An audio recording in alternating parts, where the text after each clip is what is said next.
Hello, on se retrouve aujourd'hui pour une nouvelle vidéo et on va prendre des tacos en dessert. Oui madame, oui monsieur, s'il y a des messieurs qui me regardent. Nous allons faire des tacos en dessert et pour ça il vous faudra... Ouais, je blabate pas trop, on passe à l'essentiel. Il vous faudra donc des tortillas de maïs, des pommes, un citron, du lait d'amande et de la crème de coco, un œuf, de la cannelle et du sucre. C'est tout ce qu'il vous faudra, on passe à la recette. Pour la réalisation de cette recette, vous aurez besoin de deux éléments. Donc un emporte-pièce comme ça, en rond, et un moule à cupcake comme ça. On va utiliser le moule à l'envers, vous allez voir après pourquoi. C'est parti. Première étape, ce qu'on va faire, c'est découper les formes, du coup des tacos avec nos petits emporte-pièces.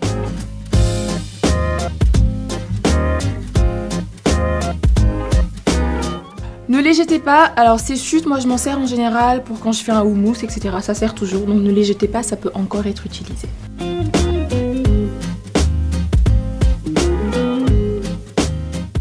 On va ensuite venir faire un mélange sucre-cannelle, donc vous prenez un bol, donc du sucre, un peu de cannelle, un peu beaucoup.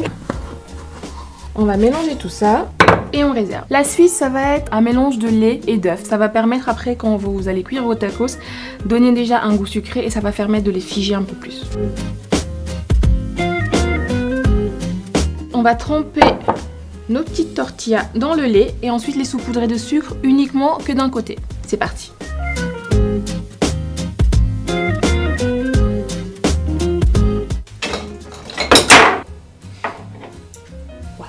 On va venir ensuite saupoudrer.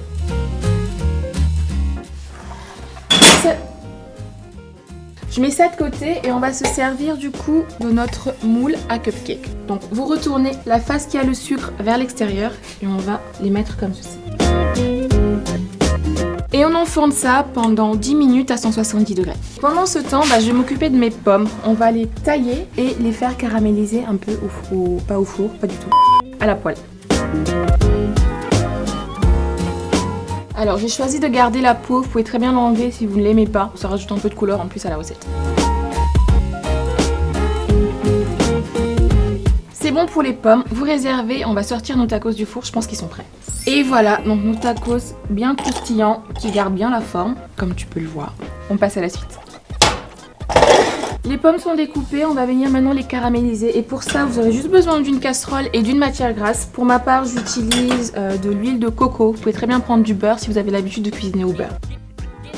Et on va utiliser le reste du mélange sucre-cannelle qu'on avait utilisé préalablement pour faire nos tacos. On va les utiliser du coup pour caraméliser nos petites pommes. On va laisser caraméliser tranquillement à feu doux et pendant ce temps, on va s'occuper de notre crème fouettée de noix de coco. C'est parti. Pendant que nos pommes sont en train de cuire, on va juste venir faire du coup notre crème fouettée à la noix de coco. Et pour ça, on va juste verser ça dans le bol. Et on va fouetter ça. Et pendant ce temps, on va récupérer le zeste de notre citron.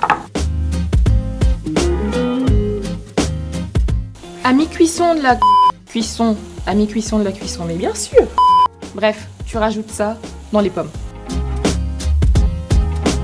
Je vais maintenant juste venir rajouter la moitié de mon zeste de citron et on retourne. Alors ma chantilly est prête, je vais la récupérer et on va récupérer les pommes également. Ça sent super bon. Mais t'es pas là pour le sortir, mais tu vas le faire chez toi. Je récupère ma chantilly, je vais tout de suite la mettre dans le bol de présentation. Noix de coco et citron vert, un mélange qui marche super bien. Si vos invités ils aiment pas, je sais pas. On va juste maintenant garnir du coup nos tacos.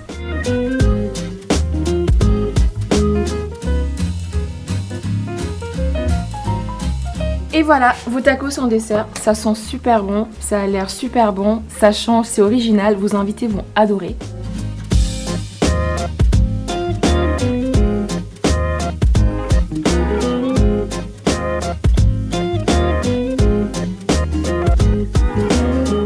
N'hésitez pas à tester ça et me dire ce que vous en pensez et je vous dis à la prochaine. Ciao. N'oublie pas de t'abonner, merci.